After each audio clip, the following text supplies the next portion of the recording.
The stagecoach lurched to a stop in front of the general store, and Delilah Grant stepped down onto the dusty street of North Platte, Nebraska, with nothing but a battered carpet bag and a secret that had chased her all the way from Philadelphia. The autumn wind of 1878 whipped at her threadbare traveling dress, and she could feel the eyes of townspeople boring into her back as she stood there, trembling despite herself. She had answered an advertisement for a mail-order bride placed by a cattle rancher named Nathan Cole. But now, standing in this unfamiliar town with the weight of her past threatening to crush her, she wondered if running this far west had been far enough. The general store owner, a portly man with suspicious eyes, directed her toward the Cole ranch with barely concealed disdain. Delilah had learned to recognize that look over the past year, the judgment that followed her like a shadow. She hired a wagon to take her the 5 miles out of town, using the last of her carefully hoarded coins. As the horse plodded along the rutted road, she rehearsed what she would say to Nathan Cole, how she would explain who she was and what had brought her here. But each version of the truth stuck in her throat like dry bread. The ranch came into view as the sun began its descent toward the horizon, painting the Nebraska grasslands in shades of amber and gold. It was a modest spread with a sturdy 2-story house, a large barn, and several outbuildings. Cattle dotted the distant fields, and she could see a figure working near the corral. Her heart hammered against her ribs as the wagon drew closer. Nathan Cole looked up from mending a section of fence as the wagon approached. He was tall and broad-shouldered, with dark hair that needed cutting and a sun-weathered face that spoke of years spent working the land. His age appeared to be somewhere in his late 20s, and there was a quiet strength in the way he moved as he set down his tools and walked toward them. His eyes were a startling shade of blue-gray, like storm clouds over the prairie. "Mr. Cole," Delilah's voice came out smaller than she intended. "That would be me," he said, pulling off his work gloves. His voice was deep and measured, not unkind. "You must be Miss Grant. I got your telegram saying you would arrive this week." She nodded, unable to trust herself to speak. Nathan paid the wagon driver and reached for her carpet bag. His hand brushed hers briefly, and she flinched without meaning to. He noticed but said nothing, simply picking up her bag and gesturing toward the house. "You must be tired from your journey," he said. "Come on inside. My housekeeper, Mrs. Henderson, has supper ready. She is looking forward to meeting you." The house was clean and well kept, furnished simply but comfortably.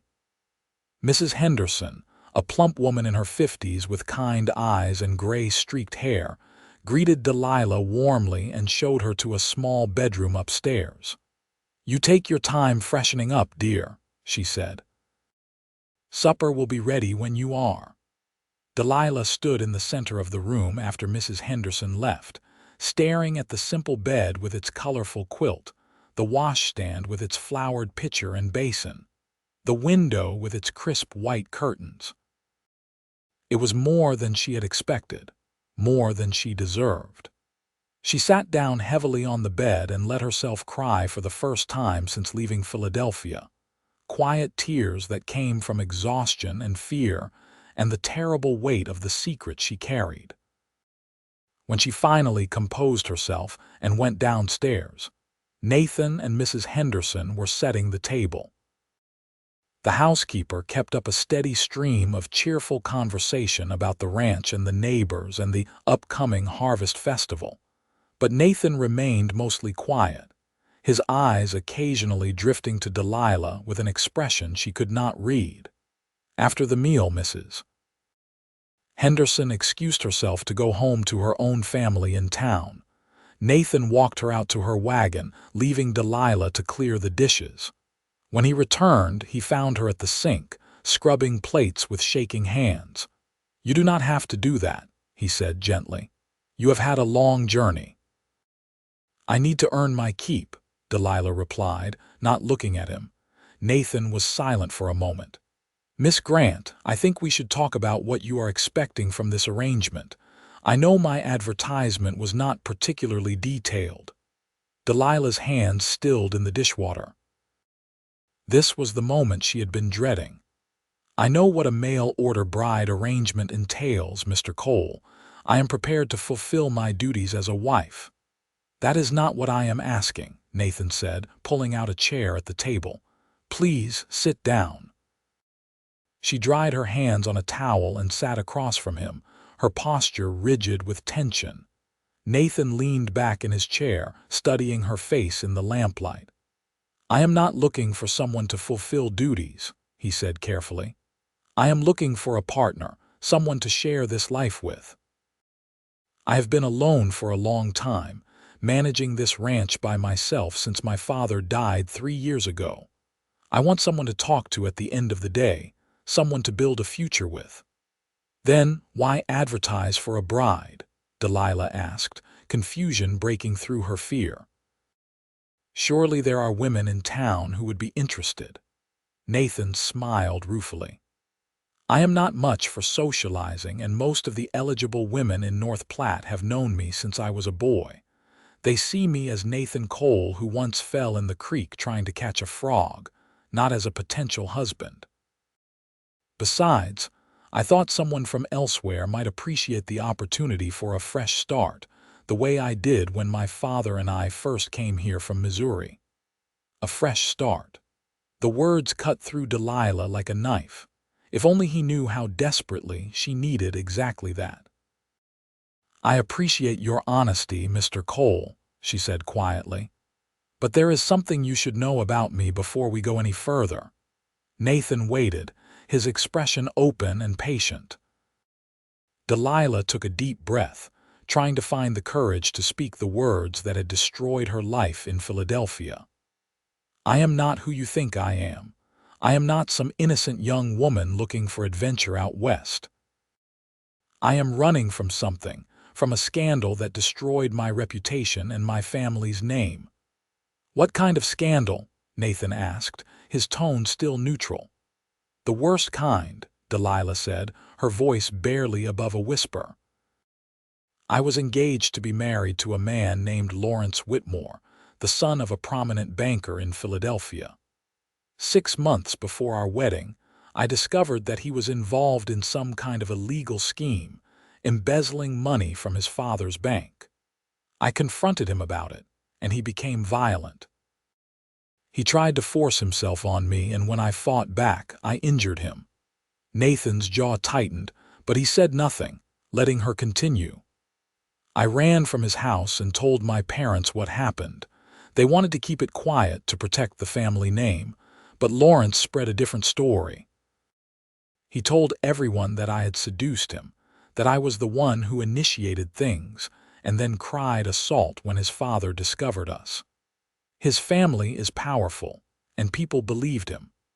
My own parents asked me to leave Philadelphia, to go somewhere far away where the scandal would not follow them. So I came here, answering your advertisement, hoping that maybe in Nebraska, no one would know or care about what happened back east." The silence that followed felt endless.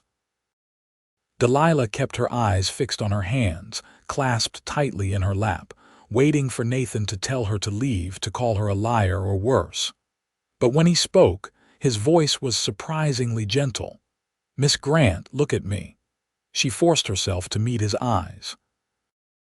They held no judgment, only a deep sadness and something else that might have been anger, though she sensed it was not directed at her. "You know what I see when I look at you?" Nathan asked. "I see a woman who had the courage to stand up against a man who was doing wrong, even though it cost her everything. I see someone who survived something terrible and still had the strength to travel halfway across the country to start over. That does not bring me shame. That brings me respect." Delilah felt tears burning behind her eyes. "You do not believe I was the one at fault. Why would I?" Nathan said simply. You told me he tried to force himself on you. That makes him a criminal and a coward. The fact that his family has money and influence does not change the truth of what he did. Most people do not see it that way, Delilah said bitterly. In Philadelphia, I became a pariah. Women would not speak to me. Men looked at me like I was soiled goods.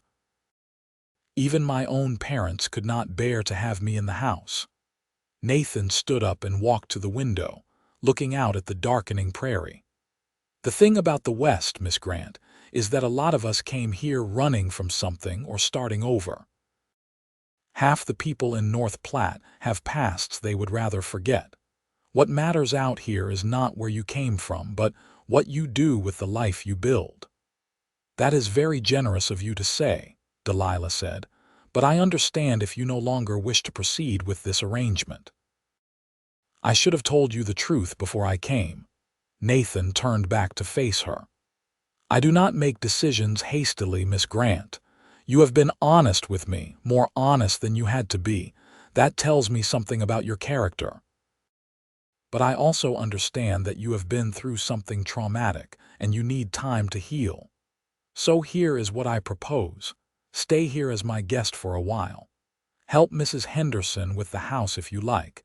Get to know the area and let us see if we suit each other. No obligations, no pressure. If you decide this is not the life you want, I will help you get wherever you need to go. And if we decide we can make a good partnership, we will marry when you are ready. Does that seem fair? Delilah stared at him in disbelief. You would do that? Give me a place to stay with no guarantees. I would, Nathan said. Everyone deserves a chance at a fresh start. Besides, I could use the company, and Mrs. Henderson has been nagging me to hire someone to help with the house. Consider this a trial arrangement for both of us. That night, lying in the comfortable bed in her small room, Delilah cried again, but this time the tears were different. For the first time in over a year, she felt the tiniest spark of hope kindling in her chest. Nathan Cole had listened to her story and offered her something she had never expected to find: acceptance without judgment. The next morning, she woke to the smell of coffee and bacon. Downstairs, Nathan was cooking breakfast with the easy competence of a man who had been doing for himself for a long time. Mrs. Henderson does not come until mid-morning, he explained. I usually fend for myself for breakfast. I hope you like your eggs scrambled. They ate together in companionable silence, and then Nathan headed out to work on the ranch. Make yourself at home, he said. There are books in the parlor if you like to read, and the kitchen is well stocked if you want to bake or cook. Just please do not feel obligated to do anything. I meant what I said about this being a time for you to rest and recover. After he left, Delilah explored the house more thoroughly. It was clear that a woman had once lived here, someone who had cared about making it a home. The parlor had lovely curtains and a comfortable sofa, and there was a small bookshelf filled with well-worn volumes. In the kitchen, she found a recipe box with cards written in a feminine hand. Nathan's mother, she assumed. When Mrs. Henderson arrived, she was delighted to find Delilah up and dressed. Oh good, you are settling in, she said warmly. Nathan told me this morning that you would be staying for a while to see how things work out. I think that is very sensible. Marriage is a big step and you should be sure. Delilah found herself relaxing in the older woman's presence. Mrs. Henderson had a no-nonsense warmth that reminded her of her childhood nanny, before her family had let the servants go due to financial troubles. Together, they went through the house, and Mrs. Henderson explained the routines and rhythms of ranch life. Nathan is a good man, Mrs. Henderson said as they worked on mending some linens. He has had his share of hardships. His mother died of fever when he was 16, and his father worked himself into an early grave trying to make this ranch successful. Nathan inherited all of that responsibility when he was just 25, and he has done a remarkable job keeping things going. But it is lonely for him, I think. He needs someone to share his life with. Why has he never married? Delilah asked. He was courting a girl from town a few years back, Sarah Winters, but she decided she did not want the ranch life. She married a shopkeeper instead, someone who would keep regular hours and live in town. It hurt Nathan, I think, though he never complained. After that, he just threw himself into his work. When he told me he had placed an advertisement for a bride, I was happy. He deserves to have someone. That afternoon, Delilah watched from the kitchen window as Nathan worked with his horses. He moved with a fluid grace, his voice low and patient as he trained a young mare. There was something mesmerizing about the way he worked, a quiet confidence that spoke of deep knowledge and respect for the animals. She found herself drawn outside, walking to the corral fence to watch more closely. Nathan noticed her and smiled. "Want to meet her?" he called. Delilah hesitated, then nodded. Nathan led the mare over, keeping a gentle hand on her halter. "This is Honey. She is about 2 years old, still learning. Here, hold out your hand flat like this." He demonstrated, and Delilah copied him.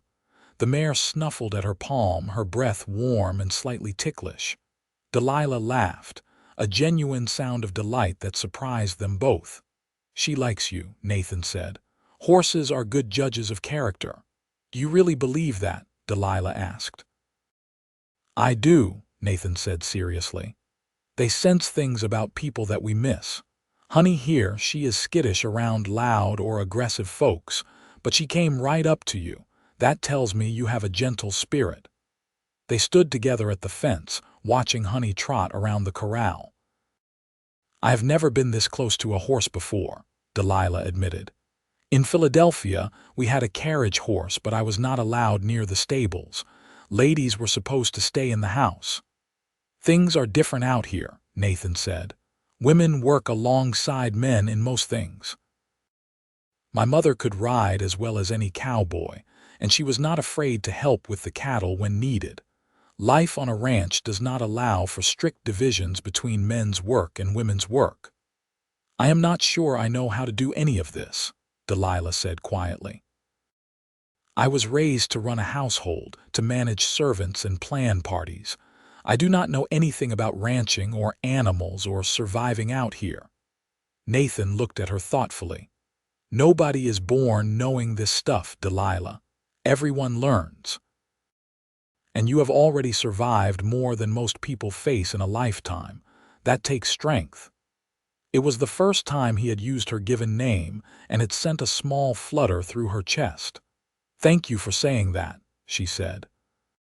"Most people see what happened to me as a weakness, proof that I was somehow at fault." "Then most people are fools," Nathan said bluntly. "A man who would hurt a woman and then lie about it is the worst kind of scum. You stood up to him. That is bravery, not weakness." Over the following weeks, Delilah settled into life at the ranch.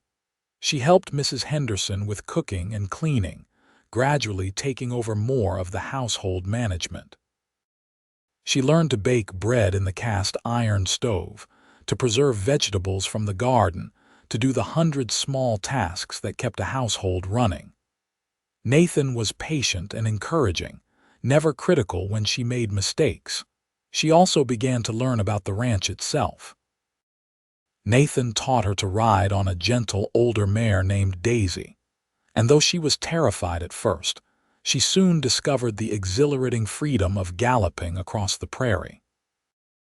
He showed her how to care for the chickens, how to recognize when a cow was about to calve, how to read the weather by watching the sky and the animals.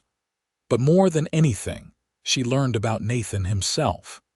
He was a man of few words, but those words always carried weight. He was unfailingly kind to his animals and his hired hands, treating everyone with the same quiet respect.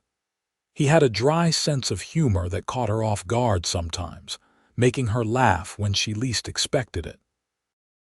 And he never, not once, made her feel pressured or uncomfortable about their arrangement. One evening in late October, they sat on the porch together watching the sunset. The autumn air was crisp, and Delilah had wrapped herself in a shawl. Nathan brought out 2 cups of coffee and settled into the chair beside her. "Winter will be here soon," he said. "The first snow usually comes in November. It can be harsh out here, isolated. We might go weeks without seeing anyone besides each other and Mrs. Henderson. Does that bother you?" Delilah asked. "The isolation? Not usually," Nathan said. "I have always been comfortable with solitude, but I admit it has been nice having someone to talk to these past few weeks.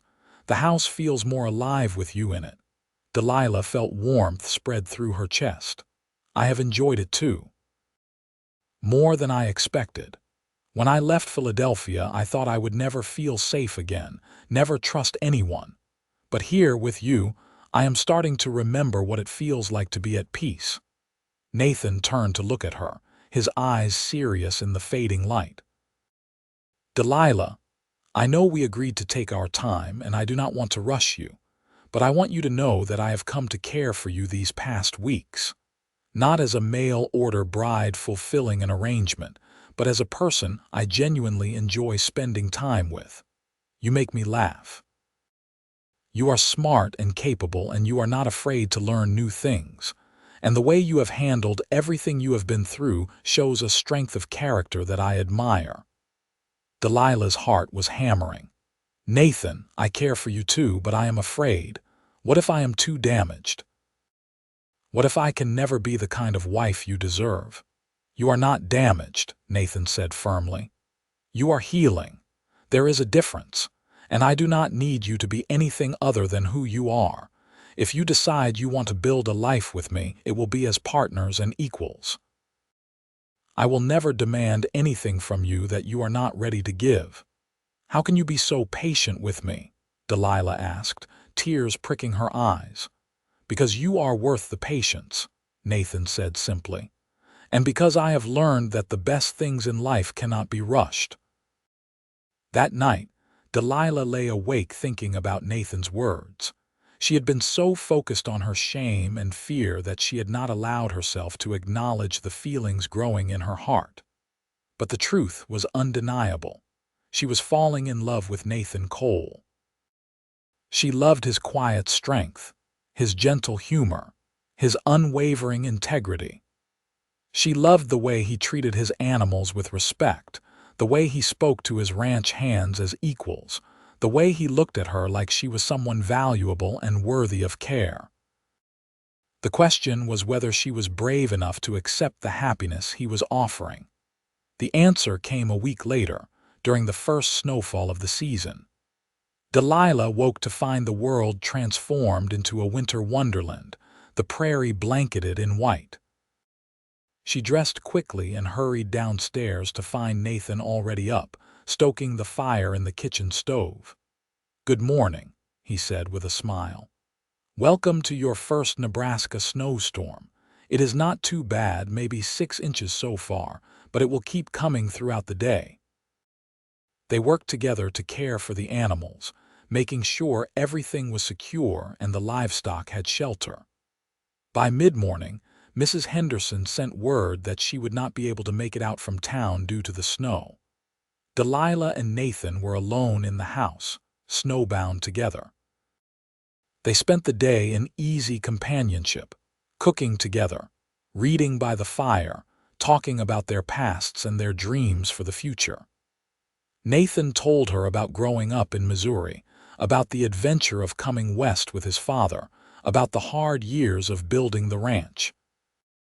Delilah found herself sharing stories from her childhood in Philadelphia, the happy years before her family's financial troubles, before Lawrence Whitmore had destroyed everything. As evening fell and they sat by the fire after dinner, Nathan reached over and took her hand. "Delilah, I have a question to ask you, and I want you to answer honestly. Do you think you could be happy here, not as a guest or an obligation, but as my wife, truly building a life together?" Delilah looked into his eyes, those storm-gray eyes that had shown her nothing but kindness and respect. "Yes," she said, her voice strong and sure. "I think I could be very happy here. I think I already am." Nathan smiled, a slow, genuine smile that transformed his face. "Then would you do me the honor of marrying me, not because of some advertisement or arrangement, but because we choose each other?" "Yes," Delilah said, tears streaming down her face. "Yes, Nathan, I will marry you." He pulled her into his arms, holding her close, and she let herself sink into his embrace. For the first time since the nightmare in Philadelphia began, she felt truly safe, truly cherished. When Nathan tilted her face up and kissed her gently, she kissed him back, pouring all her hope and gratitude and growing love into that moment. They were married 2 weeks later in a simple ceremony at the church in North Platte. Mrs. Henderson served as witness, along with Tom Williams, Nathan's foreman. The preacher was a jovial man named Reverend Morrison who asked no questions about Delilah's past and welcomed her warmly to the community. After the ceremony, Mrs. Henderson hosted a small celebration at her house in town. Several of Nathan's neighbors attended, curious about his new bride. Delilah was nervous, but Nathan stayed close by her side, his presence a steady anchor. When one of the women, a sharp-eyed rancher's wife named Margaret Sullivan, started asking pointed questions about where Delilah was from and why she had come west, Nathan smoothly redirected the conversation. Later, as they drove back to the ranch in the wagon, Delilah thanked him. "You did not have to protect me from Mrs. Sullivan's curiosity." "Yes, I did," Nathan said. "You are my wife now. That means we face things together. Besides, Margaret means well. She is just nosy." That night, their wedding night, Nathan was patient and gentle, letting Delilah set the pace. He seemed to understand without being told that her experience with Lawrence had left scars, and he took his time, showing her that physical intimacy could be something beautiful rather than frightening. When Delilah finally fell asleep in his arms, she felt something she had not felt in over a year, whole. The winter months brought their own challenges. The snow piled high, and there were days when it was impossible to go outside except to care for the animals. But Delilah found that she did not mind the isolation. In the cozy warmth of the ranch house, she and Nathan built their life together. They talked for hours about everything and nothing. Nathan taught her to play chess, and she taught him the card games she had learned as a girl. They read books aloud to each other in the evenings, and they made love in the firelight, learning each other's bodies and hearts. Delilah also threw herself into learning everything she could about ranching. She studied Nathan's account books, learning how to track expenses and income. She read agricultural journals and asked endless questions about cattle breeding and land management. Nathan was impressed by her intelligence and her determination. "You have a good head for business," he told her one evening as they went over the ranch accounts together. "Better than mine, honestly. You see patterns I miss." "I enjoy it," Delilah admitted. "My father was in banking before his business failed. He used to let me look at his ledgers when I was young, before he decided it was not appropriate for a girl. I always loved the logic of numbers." "Well, from now on, you are in charge of the accounts," Nathan said. "I would rather be out with the cattle anyway."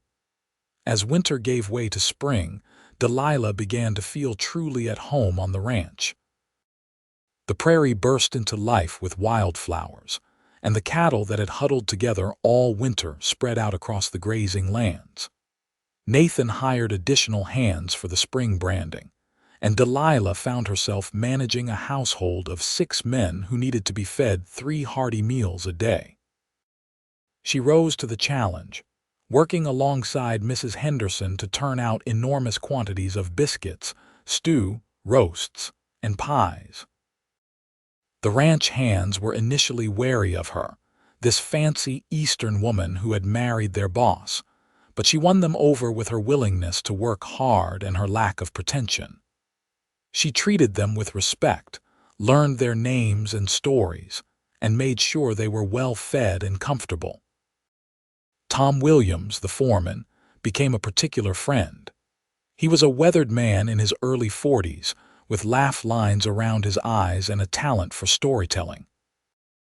One evening, as Delilah was serving dinner, Tom regaled everyone with tales of the early days of the ranch, when Nathan's father had first claimed the land.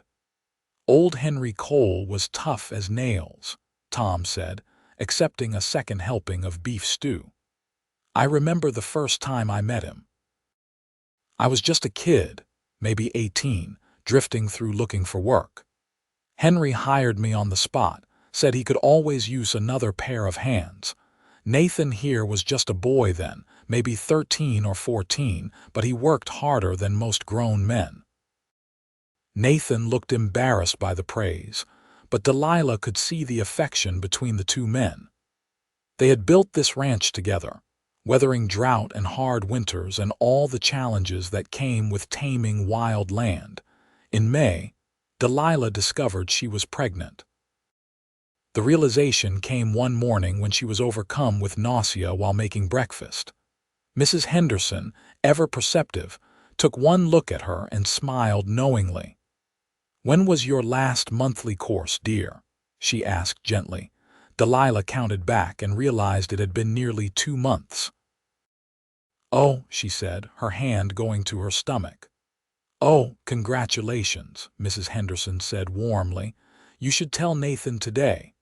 But Delilah found herself hesitating. Pregnancy meant vulnerability, dependence. What if something went wrong? What if Nathan saw her differently? What if she was not ready to be a mother? Nathan found her that evening sitting on the porch, staring out at the sunset. He settled into the chair beside her, his presence solid and comforting. "You have been quiet today," he said. "Is everything all right?" Delilah took a deep breath. "I am pregnant, Nathan." He was silent for a long moment, and fear seized her heart, but then he reached over and took her hand, squeezing it gently. "That is wonderful news, Delilah. We are going to have a baby." "You are happy about it?" she asked, her voice small. "Of course I am happy," Nathan said, sounding puzzled. "Why would you think otherwise?" "I do not know," Delilah admitted. "I suppose I am afraid. What if I am not a good mother? What if something goes wrong? I have never done this before." Nathan pulled her into his arms. "We will figure it out together, just like we figure everything else out. And you will be a wonderful mother. I have seen how kind and patient you are, how much you care about people. Our child will be lucky to have you." Tears streamed down Delilah's face, but they were tears of relief and joy. "Thank you for always knowing exactly what to say." "I just tell you the truth," Nathan said, kissing the top of her head. "That is all I have ever done." The pregnancy progressed well through the summer months. Delilah continued to work around the ranch, though Nathan and Mrs. Henderson both tried to make her take it easy.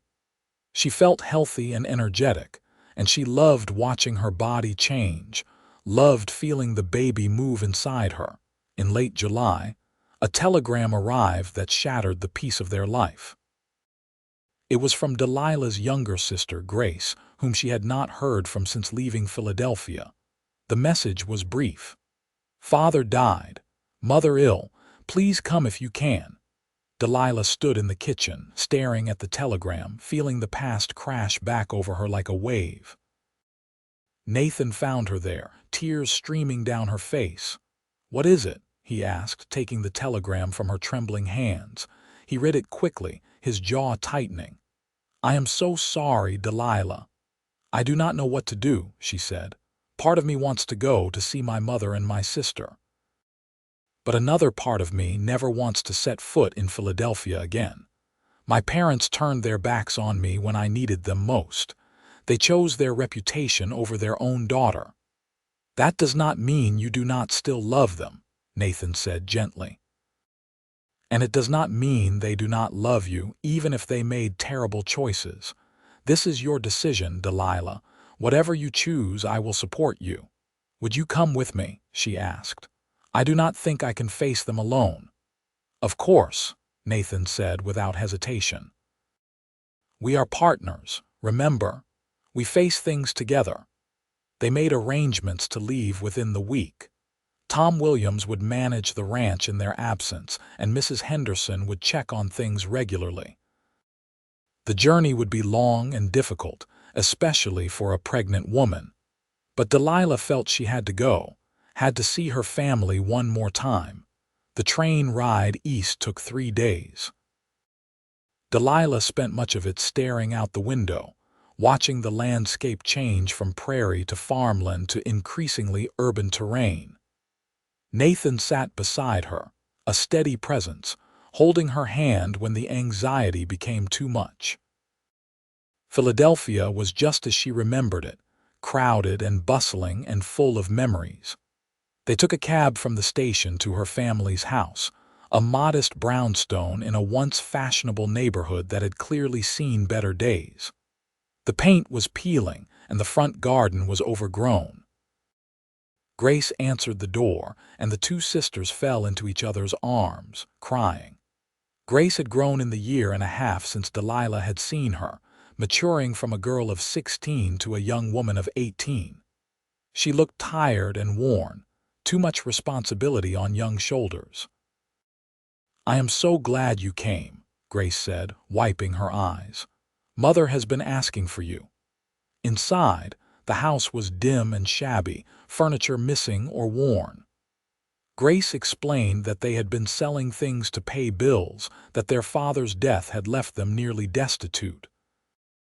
"He never recovered financially from the scandal," Grace said bitterly. "He lost his position at the bank, could not find other work. The shame killed him, Delilah. He just gave up." Guilt twisted in Delilah's gut, but Nathan squeezed her hand. "None of that is your fault," he said firmly. "Your father's choices were his own." Their mother was in bed upstairs, pale and frail. When she saw Delilah, she began to cry. "My dear girl, I am so sorry.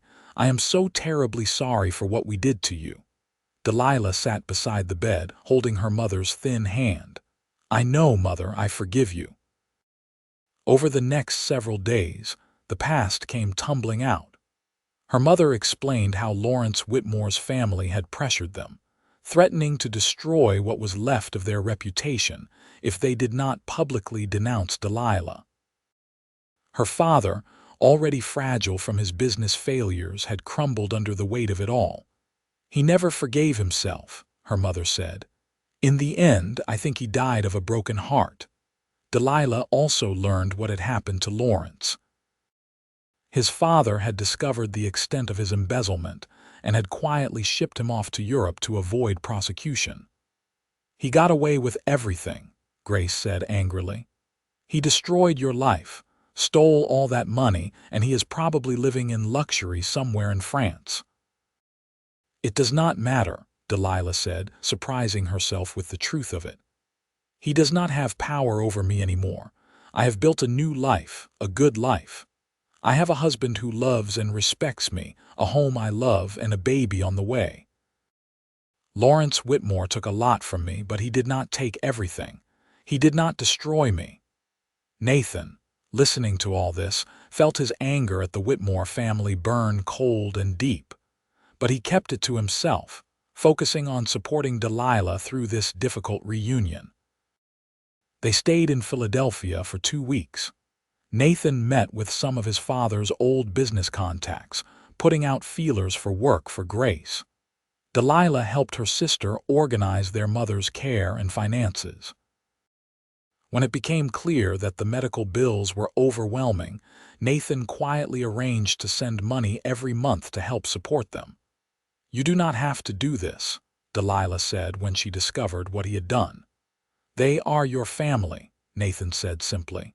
"That makes them my family too. Besides, we have enough. It does not hurt us to help them."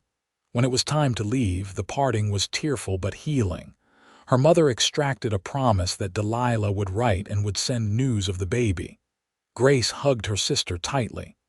"I am so glad you found happiness," she whispered. "You deserve it after everything." On the train back to Nebraska, Delilah leaned against Nathan's shoulder, feeling exhausted but also lighter somehow. "Thank you for coming with me," she said. "I could not have done it without you." "You are stronger than you think," Nathan said. "But I am glad I could be there. When we get home, I want to invite Grace to come live with us," Delilah said. "She should not have to stay in Philadelphia, trapped by our family's shame. She could have a fresh start too, maybe meet someone and build her own life." "That is a wonderful idea," Nathan agreed. "Our house certainly has room, and I know you have missed her." They arrived back at the ranch in late August, and Delilah felt her spirits lift as soon as she saw the familiar buildings and prairie stretching to the horizon. She was home. Tom Williams and Mrs. Henderson greeted them warmly, full of news about everything that had happened in their absence. The ranch had run smoothly, and there were no major problems to address. Delilah wrote to Grace immediately, extending the invitation to come west. Grace's response came 3 weeks later, a resounding yes. She would come as soon as she could make arrangements for their mother's care. As Delilah's pregnancy advanced into its final months, she found herself slowing down, letting Mrs. Henderson and Nathan take over more of the heavy work. She spent her days sewing baby clothes, preparing the small room next to theirs as a nursery, and reading every book about childbirth and infant care she could find. Nathan was attentive and worried, hovering over her in a way that was both endearing and occasionally annoying. "I am pregnant, not fragile," she reminded him when he tried to stop her from climbing the stairs. "I know," he said, looking sheepish. "I just want to make sure you are safe, both of you." "We are safe," Delilah assured him, taking his hand and placing it on her swollen belly so he could feel the baby kick. "Feel that. That is a strong, healthy child. We are going to be fine." Grace arrived in mid-October, wide-eyed and excited by her first trip west. She and Delilah fell back into their old closeness immediately, and Grace was enthralled by everything about ranch life. Nathan and Tom were both charmed by her enthusiasm and her endless questions. The baby came on a cold November night, 3 weeks earlier than expected. Mrs. Henderson, who had delivered dozens of babies in her time, took charge, sending Nathan and Tom to boil water and fetch clean linens while she and Grace attended to Delilah. The labor was long and difficult, lasting through the night and into the next day. Delilah had never known pain like this, waves of it that seemed to tear her apart. But every time she thought she could not take any more, she would hear Nathan's voice through the door, steady and encouraging, or feel Mrs. Henderson's capable hands or see Grace's worried face, and she would find the strength to keep going finally. As the sun was setting on the second day, the baby was born. A boy, red-faced and wailing with healthy lungs. Mrs. Henderson placed him in Delilah's arms, and she stared down at her son in wonder. "He is perfect," she whispered. "Nathan, come see your son." Nathan entered the room cautiously, his face pale with worry. But when he saw Delilah and the baby both alive and well, relief flooded through him. He sat on the edge of the bed, looking down at his son with awe. "What should we name him?" Delilah asked. "What about Henry?" Nathan suggested.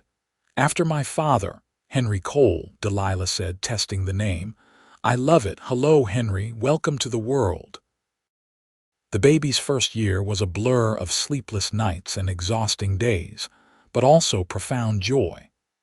Delilah had worried she would not know how to be a mother, but she discovered that love and instinct carried her through. Nathan was a devoted father, walking the floor with Henry in the middle of the night, changing diapers without complaint, playing endless games of peek-a-boo that made the baby laugh. Grace proved to be a wonderful aunt, and she also began to find her own place on the ranch. She had a gift with the horses, a natural talent that Tom recognized immediately. He began teaching her to train the young horses, and she blossomed under his attention and guidance. Delilah, watching her sister and the foreman together, began to suspect that something more than friendship was developing between them. Her suspicion was confirmed one evening in the spring, when Grace shyly announced that Tom had asked to court her. "I know he is quite a bit older than me," Grace said nervously. "He is 23 years older, but he is kind and patient and he makes me laugh. And you care for him?" Delilah asked. "I do," Grace admitted. "More than I expected to." "Then you have my blessing," Delilah said, hugging her sister. "Tom is a good man. He will treat you well." Nathan agreed, and Tom was formally granted permission to court Grace. Over the following months, their relationship deepened, and it was clear to everyone that they were falling in love. Tom became a regular dinner guest, and the kitchen rang with laughter and conversation. In August of 1880, Tom and Grace were married in the same little church where Delilah and Nathan had wed. It was a joyful celebration, and Delilah felt her heart swell with happiness as she watched her sister marry a man who clearly adored her. Tom built a small house on the ranch property, close enough to the main house that the two sisters could still see each other every day, but far enough to give the newlyweds privacy. Life settled into a comfortable rhythm. The ranch prospered under Nathan's management and Delilah's careful oversight of the finances. Henry grew from a baby into a toddler, then into a rambunctious little boy who loved following his father around the ranch. Grace and Tom welcomed their own children, first a daughter named Elizabeth, then a son named James. In the winter of 1882, Delilah received word that her mother had passed away peacefully in her sleep. She mourned, but she also felt grateful that they had reconciled before the end. She and Nathan made the trip east for the funeral, and afterward they stayed for a few extra days to settle her mother's estate. There was not much left, but Delilah did find a box of old letters and photographs that she treasured. Among the papers was a letter her father had written shortly before his death, addressed to Delilah but never sent. In it, he apologized for his weakness, for not standing by her when she needed him most. "I was a coward," he had written, "and my cowardice cost me my beloved daughter. I hope someday you can forgive me, though I do not deserve it." Delilah cried over that letter, but she also felt a sense of closure. Her father had known he had failed her. He had regretted it. That knowledge helped heal some of the old wounds. Back at the ranch, life continued to evolve and grow. Delilah gave birth to a daughter in 1883, a little girl they named Caroline. 2 years later, another son arrived, whom they named Robert. The house was full of noise and laughter and the beautiful chaos of family life. As the years passed, Delilah sometimes thought back to that terrified young woman who had stepped off the stagecoach in North Platte, carrying nothing but shame and fear. That woman seemed like a stranger now, someone from another life. The woman Delilah had become was confident and capable, a partner in running a successful ranch, a mother to 3 healthy children, a sister and friend, and above all, the beloved wife of a man who had given her everything but judgment. One evening in the summer of 1888, Delilah and Nathan sat on the porch watching the sunset, just as they had done so many times before. The children were in bed, the ranch was quiet, and the prairie was painted in shades of gold and crimson. "You ever regret it?" Nathan asked suddenly. "Regret what?" Delilah said, turning to look at him. "Coming here, marrying me, all of it." Delilah smiled and took his hand. "Not for a single moment. You saved my life, Nathan Cole. You gave me a home and a family and a future when I thought all of that had been stolen from me. How could I ever regret that?" "You saved my life too," Nathan said. "I was just existing before you came, going through the motions. You made me feel alive again. You gave me a family, a real home, not just a house. You are my partner in all things, Delilah, and I love you more with each passing year." They sat in comfortable silence as the stars began to appear in the darkening sky. Delilah thought about everything they had built together, all the challenges they had overcome, all the joy they had shared. She thought about the life growing inside her again, another child they had not planned but would welcome with open hearts. "Nathan," she said softly, "we are going to need to add on to the house. I am pregnant again."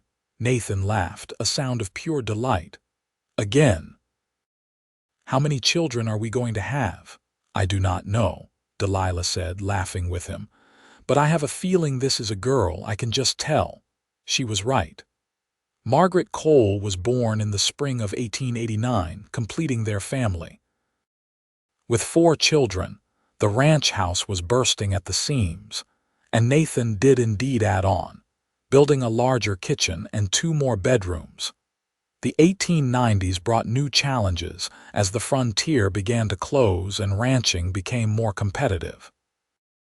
But Nathan and Delilah faced these challenges together, adapting their practices, diversifying their income streams, and always looking for ways to improve.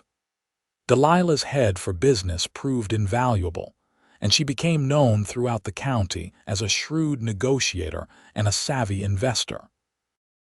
Grace and Tom continued to thrive, their family growing to include 5 children in total. The 2 families were deeply intertwined, the children growing up more like siblings than cousins. Tom eventually became a full partner in the ranch, and together, the 3 of them built it into one of the most successful operations in Nebraska. As Henry grew older, he showed a strong interest in ranching and took on more responsibility. Caroline proved to have her mother's mind for numbers and began helping with the accounts when she was only 12. Robert had his father's quiet strength and patience with animals. And little Margaret, the baby, was fearless and adventurous, always getting into mischief and making everyone laugh. In 1895, when Delilah was 40 years old and Nathan was 43, they attended the wedding of their eldest son Henry to a sweet-natured schoolteacher named Alice. Standing in the church, watching their son pledge his love and loyalty, Delilah felt the years slip away. She remembered her own wedding in this same church, remembered how uncertain and afraid she had been, and marveled at how far they had come. That night, lying in bed with Nathan, she said, "Can you believe we have been married for 17 years?" "Best 17 years of my life," Nathan said, pulling her close. "Mine too," Delilah said. "Sometimes I still cannot believe how lucky I was that day I stepped off the stagecoach. I could have ended up with anyone, but I ended up with you." "Luck had nothing to do with it," Nathan said. "It was meant to be. You were meant to find your way here, and I was meant to love you. Simple as that." Life continued its steady march forward. The children grew and married and started families of their own. Henry took over more and more of the ranch operations, working alongside his father and Uncle Tom. Caroline married a banker from Omaha and became a successful businesswoman in her own right, though she always made time to visit the ranch. Robert studied veterinary medicine and returned to practice in North Platte, caring for animals throughout the county. And Margaret married a lawyer and moved to Lincoln, where she became active in the women's suffrage movement. In 1903, as Delilah and Nathan celebrated their 25th wedding anniversary, they gathered with their children and grandchildren for a huge celebration. Grace and Tom were there, along with their grown children and grandchildren. Mrs. Henderson, now in her 80s but still spry, came with her family. Even some of Nathan's old ranch hands showed up to celebrate. As Delilah looked around at the crowd of people laughing and eating and celebrating, she felt overwhelmed with gratitude. This was her legacy, not the shame and scandal that had once defined her, but this beautiful, messy, loving family she and Nathan had built together. Nathan must have read her thoughts because he came up beside her and slipped his arm around her waist. "What are you thinking about?" "I am thinking about how grateful I am," Delilah said. "For all of this, for you, for the life we have built. We have been blessed," Nathan agreed. "Not because everything has been easy, but because we faced the hard things together." As the afternoon wore into evening and the celebration continued around them, Delilah and Nathan slipped away to their favorite spot, the porch that overlooked the prairie. The land stretched out before them, familiar and beloved, the same view they had shared for 25 years. "Do you remember the first time we sat here together?" Nathan asked. "Of course," Delilah said. "It was the night of the first snow. You asked me if I could be happy here, and I said yes." "And have you been?" Nathan asked. "Truly happy," Delilah turned to face him, taking both his hands in hers. "More than I ever dreamed possible. You gave me everything, Nathan. Not just a home or security, though you gave me those. You gave me acceptance and respect and unconditional love. You saw me at my lowest point and offered me kindness instead of judgment. You helped me heal and grow and become the woman I was meant to be. How could I be anything but happy?" Nathan pulled her into his arms, and they stood there on the porch as the sun set over the prairie. Two people who had found each other against all odds and built a life together that would echo through generations. The years that followed were gentler, a time of contentment and reflection. Nathan and Delilah stepped back from the day-to-day operations of the ranch, letting Henry and his brothers take over while they enjoyed their grandchildren.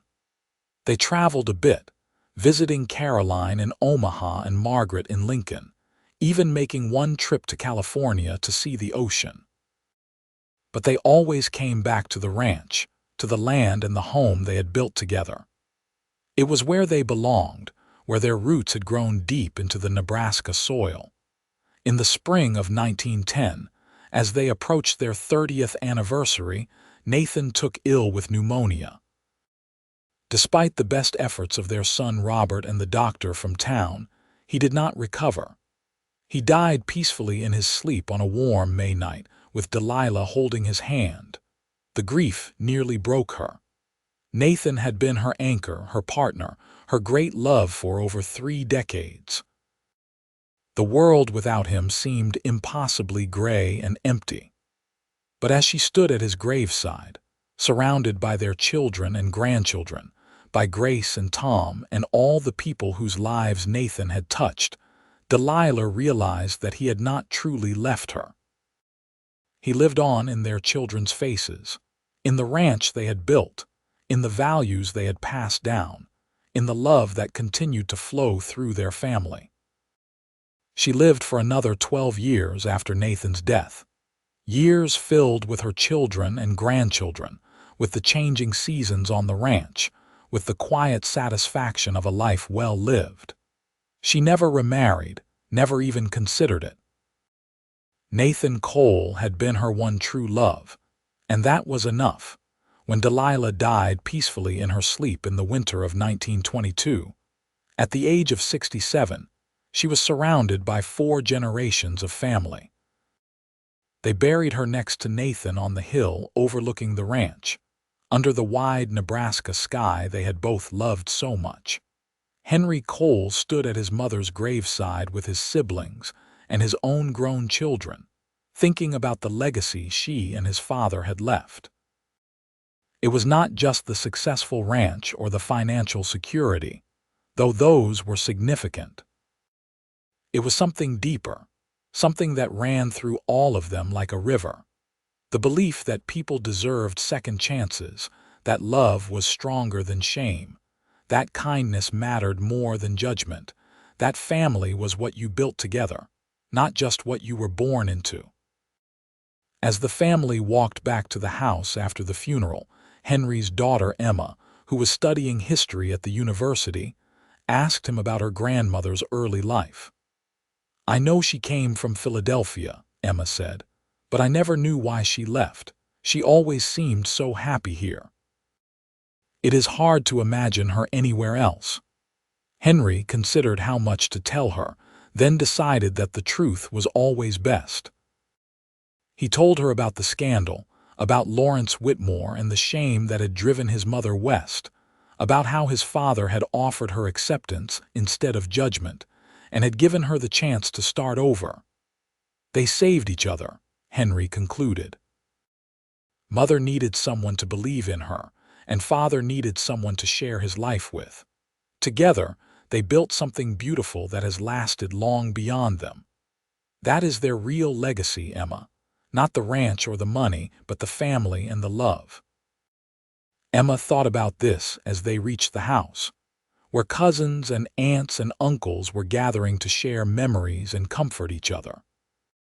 She thought about her grandmother, who had always seemed so strong and capable, and tried to imagine her as a frightened young woman stepping off a stagecoach with nothing but shame and hope. She thought about her grandfather, whom she barely remembered but who lived on in family stories as a man of quiet integrity and deep kindness. Years later, when Emma had children of her own, she would tell them the story of their great-grandparents, Delilah and Nathan Cole. She would tell them about the mail-order bride who arrived with nothing but shame, and the cowboy who gave her everything but judgment.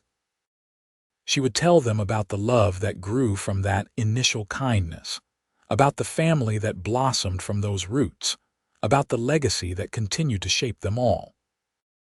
And she would remind them that everyone deserves a second chance, that kindness matters more than judgment, and that true love is not about finding someone perfect, but about finding someone who accepts you perfectly, flaws and all.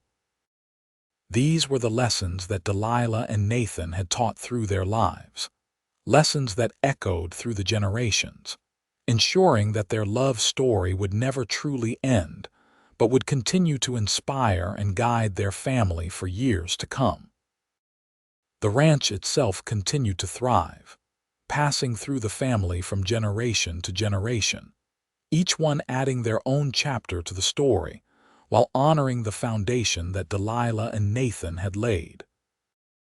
The original house, expanded and modernized over the years, remained at the heart of the property, a testament to the couple who had built it with their own hands and filled it with love. On the mantel in the parlor, there was a photograph from Delilah and Nathan's 25th anniversary, the two of them standing together on the porch, his arm around her waist, both of them smiling at each other rather than at the camera. It was a moment of pure love captured forever, a reminder of what they had meant to each other and what they had built together. And sometimes, on quiet evenings when the wind whispered across the prairie, when the sunset painted the sky in shades of gold and crimson, those who lived on the ranch swore they could feel the presence of Delilah and Nathan, still watching over the land and the family they had loved so much, still together even in death as they had been in life, their love as enduring as the Nebraska prairie itself.